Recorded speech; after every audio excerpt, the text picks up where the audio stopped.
Budget باس میں خوش آمدید۔ آم، یہ چینل خاص طور پر ان لوگوں کے لیے بنایا گیا ہے جو پیسے، سرمایہ کاری اور کاروبار کی جو نفسیات ہے نا، اسے انتہائی آسان اور عام فہم زبان میں سمجھنا چاہتے ہیں۔ تو اگر ہمارے ناظرین پیسے کے ان معاملات کو گہرائی سے سمجھنا چاہتے ہیں اور اپنی مالی زندگی کو بہتر بنانا چاہتے ہیں تو اس چینل کو ضرور سبسکرائب کریں۔ بالکل۔ اور آج کی جو ہماری یہ نشست ہے، میرا مطلب ہے آج کا یہ گہرا تجزیہ واقعی ذہن کے کئی دریچے کھولنے والا ہے۔ بالکل ایسا ہی ہے۔ تو آج کے اس تجزیے میں ہم مورگن ہاؤسلز کی مشہور تحریروں پر بات کر رہے ہیں۔ آج کا ہمارا بنیادی مقصد یا کہہ لیں مشن یہ ہے کہ ہم یہ سمجھے کہ انسان پیسے کے معاملے میں اتنے عجیب و غریب فیصلے کیوں کرتا ہے۔ اور یہ بھی کہ کیوں ان بظاہر عجیب فیصلوں کے پیچھے ایک خاص قسم کی نفسیات کام کر رہی ہوتی ہے۔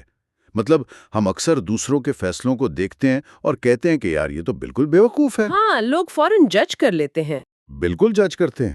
ہمیں لگتا ہے کہ کوئی اپنا کمایا ہوا پیسہ ایسے کیسے ضائع کر سکتا ہے، لیکن حقیقت میں اس کے پیچھے کیا وجوہات ہیں، آج ہم اسی کا جائزہ لیں گے۔ اچھا، ذرا اس بات کو کھول کر بیان کرتے ہیں نا۔ دیکھیں، ہم سب نے، میرا مطلب ہے دنیا کے ہر انسان نے کبھی نہ کبھی پیسے کے ساتھ کچھ نہ کچھ عجیب ضرور کیا ہوتا ہے۔ 100% ایسا ہی ہے۔ لیکن بات یہ ہے کہ حقیقت میں کوئی بھی انسان پاگل نہیں ہوتا۔ یہ ایک بہت بنیادی خیال ہے۔ ہر انسان دنیا میں ایک بالکل مختلف تجربے سے گزرتا ہے، تو جو فیصلہ مجھے پاگل پن لگ رہا ہے وہ فیصلہ کرنے والے کے لیے اس لمحے بالکل منطقی ہوتا ہے۔ ہاں، اس کے اپنے بنائے ہوئے ماڈلز ہوتے ہیں۔ بالکل، مطلب جیسے ایک پینٹنگ ہے نا، آپ اسے ایک زاویے سے دیکھیں تو کچھ اور لگتی ہے، دوسرے زاویے سے دیکھیں تو بالکل مختلف۔ پیسہ بھی سب کو مختلف زاویے سے نظر آتا ہے۔ لیکن یہاں میرا ایک سوال ہے کہ آخر ہمارے ذاتی تجربات ہماری عقل اور اس حساب کتاب پر کیسے حاوی ہو جاتے ہیں؟ یہاں بات واقعی بہت دلچسپ ہو جاتی ہے۔ دیکھیں، انسان کا دماغ جس طرح کام کرتا ہے نا، وہ بقا پر مبنی ہے۔ اگر ہم تاریخ اور اعداد و شمار کو دیکھیں تو آپ کے جو ذاتی تجربات ہیں وہ دنیا میں ہونے والے کل واقعات کا شاید 0.0001% ہوں۔ واہ، اتنا کام! ہاں، بالکل نہ کے برابر۔ لیکن یہی ننھے سے تجربات اسی فیصد تک یہ طے کرتے ہیں کہ آپ کے نزدیک یہ دنیا چلتی کیسے ہے۔ مطلب جب انسان کوئی ایکسل شیٹ پکتا ہے تو وہ الگ بات ہے، لیکن جب وہ کوئی صدمہ سہتا ہے تو وہ دماغ میں نقش ہو جاتا ہے۔ یعنی وقت اور حالات انسان کے ذہن میں ایک دیوار سی کھڑی کر دیتے ہیں۔ تو اگر فیصلے تجربات پر کھڑے ہیں تو یہ دیکھنا ضروری ہے کہ وہ تجربات آخر آتے کہاں سے ہیں۔ بالکل، اور یہیں سے بات ماحول اور بچپن کے حالات کی طرف جاتی ہے۔ اگر ہم اسے بڑی تصویر سے جوڑیں تو تصور کریں ایک ایسا شخص جس کا بچپن 1960 کی دہائی میں گزرا ہو۔ جب مہنگائی بہت زیادہ تھی؟ ہاں، ہوش ربا مہنگائی تھی اس وقت۔ اس شخص نے دیکھا ہوگا کہ آج جو پیسہ جیب میں ہے کل اس کی کوئی قیمت نہیں رہے گی۔ اب اس کا موازنہ اس بندے سے کریں جو 1990 کی دہائی میں پیدا ہوا۔ جب قیمتیں بالکل مستحکم تھیں، معیشت بہتر تھی۔ بالکل۔ تو جب یہ دونوں بڑے ہو کر سرمایہ کاری کریں گے نا، تو 60 والا ہمیشہ ڈراوا رہے گا۔ وہ پیسے بچانے سے گھبرائے گا کہ مہنگائی سب کھا جائے گی، جبکہ 90 والا بالکل مختلف سوچے گا۔ تو ان کے فیصلے ڈیٹا پر نہیں، بچپن کے ماحول پر مبنی ہوں گے۔ اسی طرح اگر ہم اسٹاک مارکیٹ یعنی S&P 500 کی بات کریں نا، ہاں، وہ بھی بہترین مثال ہے۔ 1950 میں پیدا ہونے والے کے لیے مارکیٹ رکی ہوئی تھی، لیکن 1970 میں پیدا ہونے والے نے اپنی جوانی میں مارکیٹ کو 10 گنا بڑھتے دیکھا۔ اس کے لیے تو وہ پیسہ بنانے کی مشین تھی۔ بالکل، اور یہ سب کوئی ذہانت کا کمال نہیں ہے، یہ بس اس بات پر منحصر ہے کہ آپ کب اور کہاں پیدا ہوئے۔ ایک غریب شخص جس طرح خطرے اور انعام کو دیکھتا ہے نا، ایک امیر بینکر کا بچہ اس کا تصور بھی نہیں کر سکتا۔ صحیح۔ تو وقت کے فرق کو تو ہم نے سمجھ لیا۔ اب ذرا اس مالی حیثیت مطلب غریب اور امیر ہونے کے فرق کی طرف آتے ہیں۔ جان ایف کینیڈی کی ایک بڑی مشہور تاریخی مثال ہے اس حوالے سے۔ ہاں، گریٹ ڈپریشن والی۔ بالکل۔ 1930 کی دہائی میں جب امریکہ تاریخ کے سب سے بدترین معاشی بحران سے گزر رہا تھا، لاکھوں لوگ تباہ ہو گئے تھے، بے روزگاری تھی، لیکن کینیڈی کا خاندان اتنا امیر تھا کہ انہیں کچھ محسوس ہی نہیں ہوا۔ ان کے تو کاروبار چل رہے تھے۔ ہاں، کینیڈی نے تو خود مانا تھا کہ اسے اس بحران کا صرف تب پتہ چلا جب وہ ہارورڈ یونیورسٹی میں پڑھنے گیا۔ اب یہاں میں ایک دلیل رکھنا چاہوں گی۔ جی جی بتائیں۔ تو اس سب کا اصل مطلب کیا ہے؟ کیا ہم آج کے دور میں اسپریڈ شیٹ سے یا صرف کتابوں میں تاریخ پڑھ کر یہ چیزیں نہیں سیکھ سکتے؟ کیا خوف اور اس غیر یقینی صورتحال کو صرف محسوس کر کے ہی سمجھا جا سکتا ہے؟ ہاں، میں آپ کی بات سے پوری طرح متفق ہوں۔ دیکھیں، کوئی بھی اسپریڈ شیٹ مارکیٹ کے گرنے کا حساب تو لگا سکتی ہے، پر وہ اس احساس کو نہیں ماپ سکتی جب ایک باپ گھر آ کر اپنے بچوں کو دیکھتا ہے۔ وہ شرمندگی اور وہ خوف۔ بالکل، وہ ڈرتا ہے کہ اس کی سرمایہ کاری ڈوب جانے سے بچوں کا مستقبل تباہ نہ ہو جائے۔ جذباتی زخم صرف وہی سمجھ سکتا ہے جس نے انہیں سہا ہو۔ آپ کتابیں پڑھ کر کسی کا درد محسوس نہیں کر سکتے۔ صحیح بات ہے، احساس کا کوئی متبادل نہیں ہوتا۔ اچھا، اب اسی نظریے کو ایک ایسی حقیقی مثال پر لاگو کرتے ہیں جو بظاہر نہ سب سے زیادہ بیوقوفانہ لگتی ہے۔ آپ لاٹری ٹکٹس کی بات کر رہی ہیں؟ ہاں بالکل، مطلب اعداد و شمار بتاتے ہیں کہ امریکہ میں جو سب سے کم آمدنی والے لوگ ہیں وہ اوسطاً سالانہ $412 لاٹری پر اڑا دیتے ہیں۔ اور حیرت کی بات یہ ہے کہ انہی لوگوں کے پاس ایمرجنسی میں $400 تک نہیں ہوتے۔ بالکل، اب ایک مڈل کلاس یا امیر بندے کے لیے تو یہ سراسر پاگل پن ہے۔ یہ لوگ ایسا کیوں کرتے ہیں؟ یہاں ایک اہم سوال پیدا ہوتا ہے۔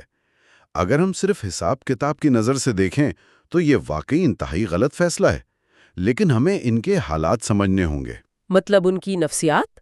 ہاں، ان غریب لوگوں کے پاس اچھی تعلیم نہیں ہوتی، نیا گھر یا چھٹیاں گزارنے کے لیے پیسے نہیں ہوتے، ان کی پوری زندگی جدوجہد ہے۔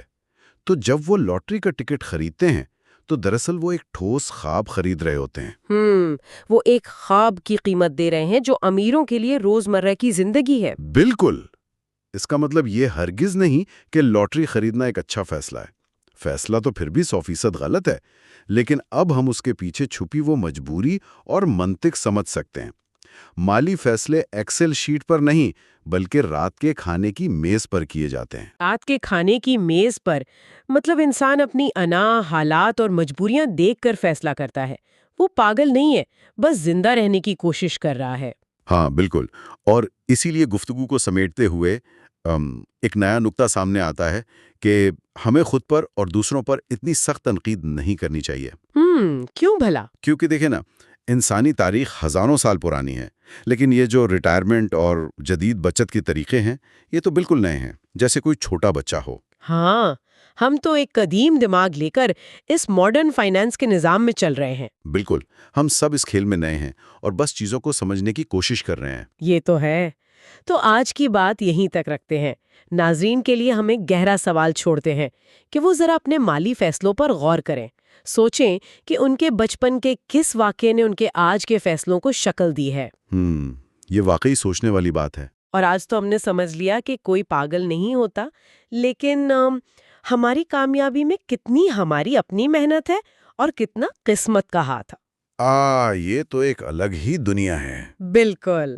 تو اگلے حصے میں ہم قسمت یعنی لک اور خطرے یعنی رسک کی حیرت انگیز حقیقت کو سمجھیں گے۔ ہمارے ساتھ جڑے رہیے۔ آج ہم مورگن ہاؤسل کی کتاب دی سائیکالوجی آف منی کے ان پہلوؤں پر بات کریں گے جو شاید جو ہمیں روزمرہ کی زندگی میں اتنی آسانی سے نظر نہیں آتے۔ ہاں، یہ وہ پہلو ہیں جو بظاہر بہت عام لگتے ہیں، لیکن جب آپ ان کی گہرائی میں جاتے ہیں تو وہ ہماری پوری سوچ کو بدل سکتے ہیں۔ بالکل، اور آج ہم جس چیز پر فوکس کر رہے ہیں وہ ہے قسمت یعنی لک اور خطرہ یعنی رسک، اور یہ کہ کامیابی اور ناکامی کے پیچھے اصل حقائق کیا ہیں۔ ذرا تصور کریں کہ ہم سب ایک ایسا کھیل کھیل رہے ہیں جس میں 7 ارب مزید کھلاڑی بھی شامل ہیں۔ 7 ارب کھلاڑی، یہ واقعی ایک بہت بڑا نمبر ہے نا؟ اور اس کھیل کا اصول یہ ہے کہ کسی ایک کھلاڑی کی چھوٹی سی حرکت یا کوئی بالکل انجانا سا فیصلہ ہماری پوری زندگی کا نقشہ بدل سکتا ہے۔ ہم اکثر یہ سوچ کر زندگی گزارتے ہیں کہ ہم ایک بند کمرے میں ہیں جہاں صرف اور صرف ہماری محنت کا نتیجہ ہمارے فیصلوں پر منحصر ہے۔ بالکل، اور یہ جو بند کمرے والی سوچ ہے نا، یہ انسان کی ایک بہت بڑی غلط فہمی ہے، کیونکہ معیشت کی کتابیں یا جو دنیاوی معاملات ہیں وہ ہمیں ایک مشین کے طور پر پیش کرتے ہیں۔ ہاں بالکل، ایک ایسی مشین جو ہمیشہ منطقی فیصلے کرتی ہے۔ صحیح، لیکن دنیا اتنی سیدھی اور سادہ نہیں ہے۔ مطلب دنیا ایک انتہائی پیچیدہ اور الجھا ہوا نظام ہے جہاں بے شمار عوامل ایک ہی وقت میں بے وقت کام کر رہے ہوتے ہیں۔ آج ہم یہی سمجھنے کی کوشش کریں گے کہ ہماری کڑی محنت ہمیشہ 100% نتائج کیوں نہیں دیتی۔ چلیں اس بات کی تہہ تک پہنچتے ہیں۔ اگر ہم اس بات کو مان بھی لیں کہ ہمارے اعمال ہی سب کچھ نہیں ہے تو ہم ان لوگوں کی کامیابی کو کیسے سمجھیں جنہوں نے واقعی صفر سے شروعات کی؟ بل گیٹس کی مثال لے لیں، ان کی محنت سے تو کوئی انکار نہیں کر سکتا نا؟ بالکل نہیں کر سکتا۔ ان کی ذہانت، ان کا ویژن، یہ سب اپنی جگہ بہت اہم ہے۔ لیکن اس تصور کو سمجھنے کے لیے ہمیں دنیا کی اس سب سے مشہور کامیابی کی کہانی کا وہ پہلو دیکھنا ہوگا جو اکثر چھپا رہتا ہے۔ اچھا، وہ کون سا پہلو ہے؟ دیکھیں، بل گیٹس کی کامیابی میں ان کی محنت تو نظر آتی ہے، لیکن ہم اس ماحول کو نظر انداز کر دیتے ہیں جو انہیں ملا۔ سال تھا 1968 اور بل گیٹس سیاٹل کے لیک سائڈ اسکول میں پڑھتے تھے۔ 1968 میں؟ اس وقت تو کمپیوٹرز کا اتنا رواج ہی نہیں تھا۔ یہی تو بات ہے، اس دور میں بڑی بڑی یونیورسٹیوں میں کمپیوٹر نہیں ہوتے تھے، لیکن اس اسکول کی مدرس کلب نے کچھ فنڈز اکٹھے کیے اور اسکول کے لیے ایک جدید کمپیوٹر خرید لیا۔ اب آپ شماریات کے حساب سے دیکھیں تو اس وقت دنیا میں کسی بھی ہائی اسکول کے طالب علم کی کمپیوٹر تک رسائی کا امکان کتنا تھا؟ میرا خیال ہے بہت ہی کم ہوگا۔ تقریباً 10 لاکھ میں سے ایک۔ یہ ایک 1 in a million خوش قسمتی تھی۔ یہ کوئی ایسی چیز نہیں تھی جو بل گیٹس نے کمائی تھی، یہ ایک خالص قسمت تھی جس نے انہیں وہ موقع دیا۔ خود بل گیٹس یہ تسلیم کرتے ہیں کہ اگر لیک سائڈ اسکول نہ ہوتا تو شاید مائکروسافٹ بھی نہ ہوتا۔ واہ، 10 لاکھ میں سے ایک کا امکان، یعنی محنت اپنی جگہ، لیکن اس محنت کو صحیح وقت اور صحیح جگہ ملنا بھی تو ضروری تھا نا؟ مجھے لگتا ہے اس کہانی کا ایک اور کردار بھی ہے جو اس پورے کانسیپٹ کو تھوڑا اور مزید گہرا کر دیتا ہے، کینٹ ایونز۔ کینٹ ایونز، بالکل۔ کینٹ ایونز کی کہانی اس پورے واقعے کا سب سے اہم موڑ ہے۔ کینٹ بھی بل گیٹس جتنا ہی یا شاید ان سے بھی زیادہ ذہین طالب علم تھا۔ ہاں، میں نے پڑھا تھا کہ وہ دونوں بہت اچھے دوست تھے اور انہوں نے مل کر اسکول کا شیڈیولنگ پروگرام بھی بنایا تھا۔ جی ہاں، وہ گھنٹوں فون پر بات کرتے تھے، مستقبل کے منصوبے بناتے تھے۔ ان کا ارادہ تھا کہ وہ کالج بھی ساتھ جائیں گے اور کوئی بڑی کمپنی کھڑی کریں گے۔ لیکن کینٹ کبھی مائکروسافٹ کا حصہ نہیں بن سکا۔ اور اس کی وجہ وہ حادثہ تھا نا؟ بالکل۔ ہائی اسکول کے دوران ہی وہ ایک پہاڑ پر چڑھنے کی مہم پر گیا اور ایک حادثے میں ہلاک ہو گیا۔ یہ واقعی بہت افسوسناک ہے۔ اور اگر ہم اسی پروبیبلٹی اور امکانات کی بات کریں تو ہائی اسکول کی عمر میں کسی کا پہاڑ پر چڑھتے ہوئے جان سے ہاتھ دھو بیٹھنے کا امکان کتنا ہوگا؟ یہ بھی تقریباً 10 لاکھ میں سے ایک کا رسک تھا، 1 in a million رسک۔ اور یہیں پر وہ نظریہ سامنے آتا ہے کہ قسمت اور خطرہ یعنی لک اور رسک اصل میں جڑوا بھائی ہیں۔ مطلب ایک طرف بل گیٹس کے لیے 10 لاکھ میں سے ایک والی خوش قسمتی تھی اور دوسری طرف کینٹ ایونز کے لیے 10 لاکھ میں سے ایک والا بدترین خطرہ؟ بالکل ایسا ہی ہے۔ طاقت ایک ہی تھی، وہ بے ترتیبی یا رینڈمنس کی طاقت۔ شدت بھی ایک ہی تھی، بس رخ مخالف تھا۔ دنیا کی پیچیدگی کا یہی پہلو ثابت کرتا ہے کہ آپ کے 100% اعمال آپ کو 100% نتائج کی ضمانت نہیں دے سکتے۔ تو پھر اگر قسمت اور رزق واقعی جڑواں ہیں تو انسان کی فطرت اس بات کو ماننے سے اتنا کتراتی کیوں ہے؟ ہم جب بھی کسی کامیاب شخص کو دیکھتے ہیں تو فوراً کہتے ہیں کہ اس نے بڑی محنت کی ہوگی، ہم کبھی یہ نہیں کہتے کہ اس کی قسمت اچھی تھی۔ اس کے پیچھے ایک بہت گہری نفسیاتی وجہ ہے جسے ایٹریبیوشن بائس یا غلط منسوب کرنے کا رجحان کہتے ہیں۔ دیکھیں، انسانی دماغ کو بہت زیادہ الجھن پسند نہیں ہے۔ ہاں، ہمیں تو بس ہر چیز کے لیے ایک سیدھی اور صاف کہانی چاہیے ہوتی ہے نا۔ بالکل۔ اگر ہم مان لیں کہ کامیابی اور ناکامی میں قسمت کا بہت بڑا ہاتھ ہے تو ہمیں یہ احساس ہونے لگتا ہے کہ ہماری زندگی پر ہمارا اپنا کنٹرول ہی نہیں ہے، اور یہ احساس بہت بے چین کرنے والا ہوتا ہے۔ ہاں، یہ تو ہے۔ تو اس کا مطلب ہے ہم اپنے دماغ کو بچانے کے لیے یہ کہانیاں بناتے ہیں؟ بالکل۔ جب ہم کامیاب ہوتے ہیں تو ہم سارا کریڈٹ اپنی مہارت اور محنت کو دیتے ہیں، لیکن جب ہم ناکام ہوتے ہیں تو تو ہم فوراً حالات کو، معیشت کو یا خراب قسمت کو الزام دے دیتے ہیں۔ یہ تو ایک طرح کا دوہرا معیار ہو گیا نا، مطلب اپنی کامیابی تو ہماری ذہانت ہے، لیکن ناکامی کے وقت ہم بیچارے بن جاتے ہیں، اور جب ہم دوسروں کو دیکھتے ہیں تو کیا ہوتا ہے؟ دوسروں کے معاملے میں ہم بالکل الٹ سوچتے ہیں۔ جب ہم کسی اور کو ناکام ہوتا دیکھتے ہیں تو ہم فوراً فیصلہ سناتے ہیں کہ اس نے یقیناً کوئی بے وقوفی کی ہوگی یا یہ سست ہوگا۔ ہم یہ نہیں سوچتے کہ شاید وہ کسی برے رسک کا شکار ہو گیا ہو۔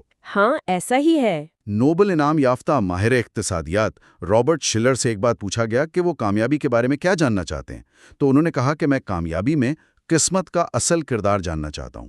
مسئلہ یہ ہے کہ قسمت کو ناپنے کا کوئی آلہ نہیں ہے ہمارے پاس۔ یہ بات واقعی بہت دلچسپ ہے۔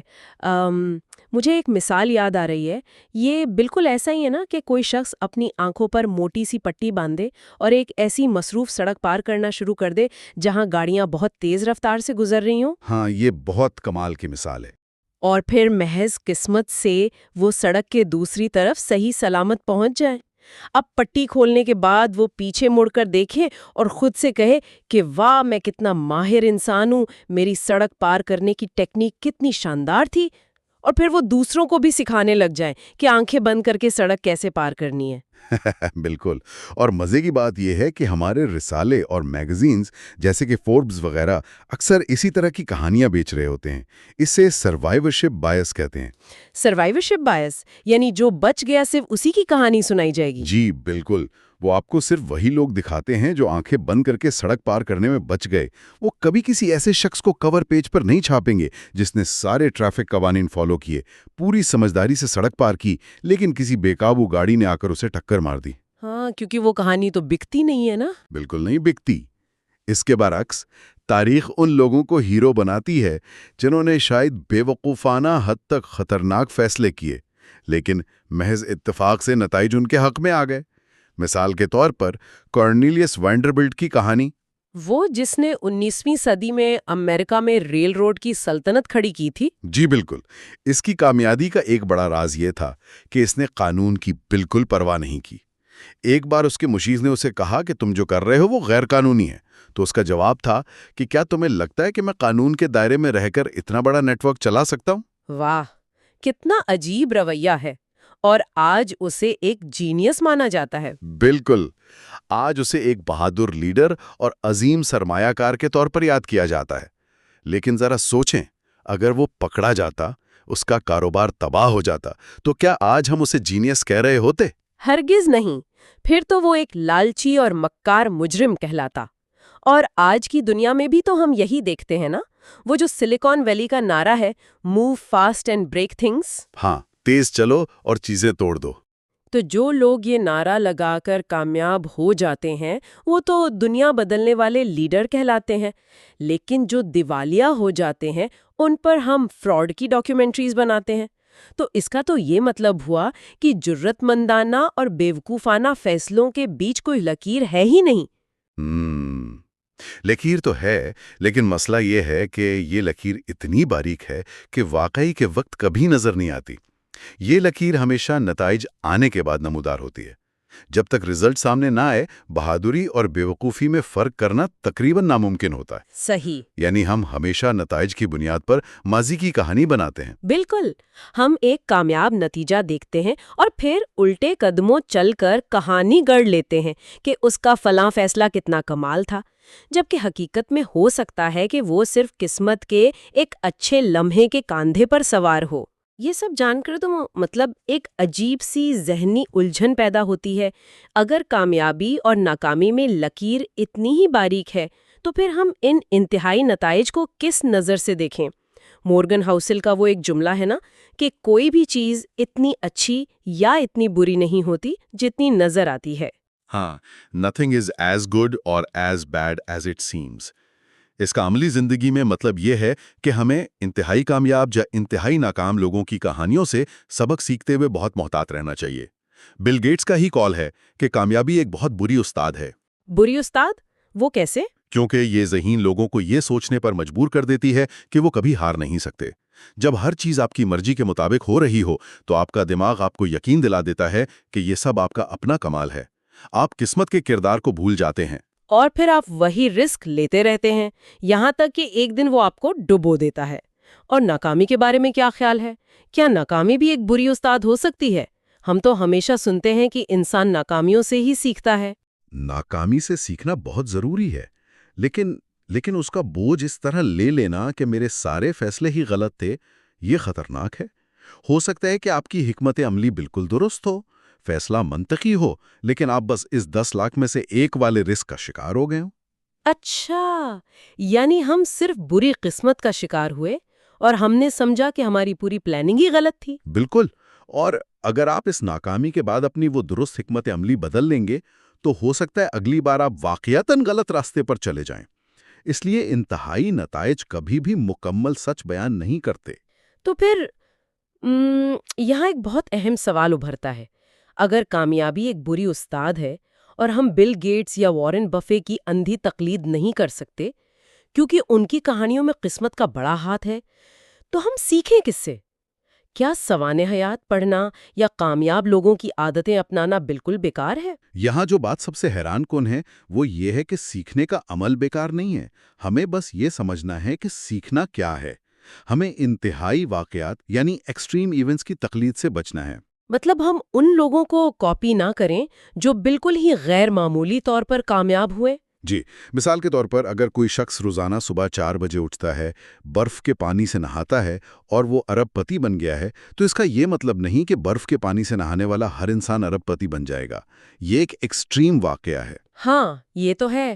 ہم اکثر ایسی چھوٹی چھوٹی عادتوں کو کامیابی کا راز سمجھ لیتے ہیں۔ بالکل، اس کے بجائے ہمیں براڈ پیٹرنز یا وسیع تر رجحانات پر غور کرنا چاہیے۔ مثلا دنیا کے زیادہ تر کامیاب لوگ اپنی زندگی کا کنٹرول اپنے ہاتھ میں رکھتے ہیں یا اپنی آمدنی سے کم خرچ کرتے ہیں۔ یہ ایک وسیع رجحان ہے جسے اپنایا جا سکتا ہے۔ صحیح، مطلب ہمیں ان اصولوں پر توجہ دینی ہے جن کا تعلق عام لوگوں کی کامیابی سے ہے، نہ کہ ان شخصیات کے کرشموں پر۔ بالکل ایسا ہی ہے۔ اور اگر ہم اس حقیقت کو سچ میں سمجھ لیں کہ ہر کامیابی کے پیچھے کچھ ایسے عناصر ہیں جو ہمارے قابو میں نہیں ہیں، تو مجھے لگتا ہے یہ صرف ہمارے مالی فیصلوں کو نہیں بلکہ ہمارے رویوں کو بھی بدل دے گا، خاص طور پر جس طرح ہم دوسروں کو جج کرتے ہیں۔ بہت زبردست بات کی آپ نے۔ یہ سوچ انسان کے اندر تکبر کو ختم کرتی ہے اور ہمدردی پیدا کرتی ہے۔ کتاب میں مورگن ہاؤزل نے اپنے نومولود بیٹے کو لکھے گئے ایک خط کا ذکر کیا ہے۔ جی، مجھے یاد ہے، وہ بہت ہی خوبصورت خط تھا۔ اس میں وہ لکھتے ہیں کہ میں چاہتا ہوں کہ تم زندگی میں کامیاب ہو اور کڑی محنت کرو، لیکن یہ یاد رکھنا کہ ہر کامیابی محنت کا نتیجہ نہیں ہوتی اور ہر غربت سستی کا نتیجہ نہیں ہوتی۔ واہ، یہ تو بہت ہی گہری بات ہے۔